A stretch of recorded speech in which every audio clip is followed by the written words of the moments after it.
لما الناس كلها تعملها بطريقه وانا اعملها بطريقه تانية خالص وتطلع كده بالجمال اللي احنا شايفينه ده، يبقى لازم اقولك على الطريقه بتاعتي علشان تعمليها تطلع معاكي جميله كده زي ما بتطلع معايا.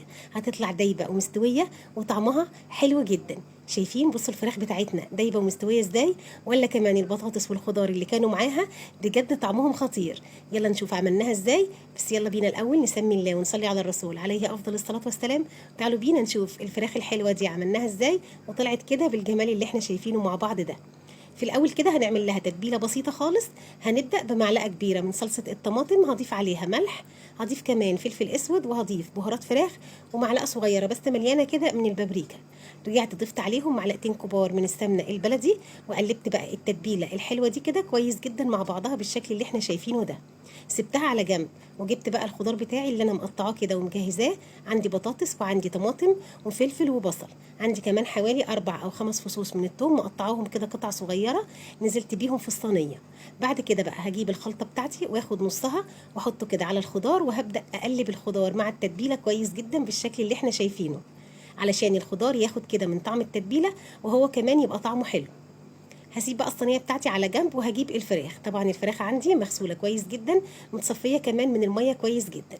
نزلت كده بنص التتبيله التاني على الفراخ، وطبعا انا عامله فتحات في الفراخ علشان لما اجي اتبلها التتبيله كده تدخل جوه الفراخ وتتشرب منها ويبقى طعمها حلو جدا من تحت الجلد كده ومن فوق الجلد.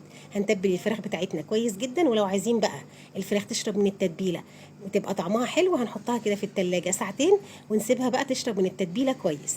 جبت الصينيه بقى بتاعت الخضار، وبدات كده ارص الفراخ كده فوق الخضار بالشكل اللي احنا شايفينه ده. عندنا بقى هنا الفرن شغال وساخن على درجه حراره 200. هبدا بقى ارص الفراخ بتاعتي كده زي ما قلت لكم بالشكل اللي احنا شايفينه.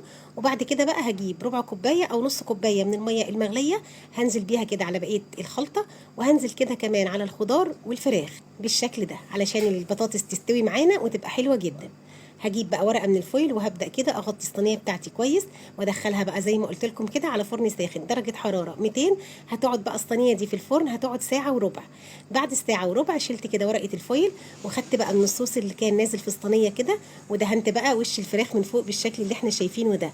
خدت اللون الجميل الحلو ده تحت الشوايه. طبعا شغلت لها بقى الشوايه زي ما قلت لكم كده، وخدت اللون ده وطلعت بجد تحفه حلوه جدا. عايزه اقول لكم ريحتها كمان كانت قلب البيت. الفراخ دايبه ومستويه، والبطاطس كمان كانت دايبه ومستويه، وطعمهم الاثنين احلى من بعض. بصوا يا جماعه، شايفين الفراخ عامله ازاي؟ بجد خطيره. ولا ريحتها زي ما قلت لكم بقى بجد كانت قلب البيت. عملت جنبها رز بشعريه. الاكله فعلا خطيره، والتتبيله البسيطه اللي احنا عملناها للفراخ ودت بقى طعم الخضار والفراخ في حته تانية خالص. انا عايزاكي تجربيها وتقولي لي رايك فيها ايه، وما تنسيش بقى اللايك والشير للفيديو.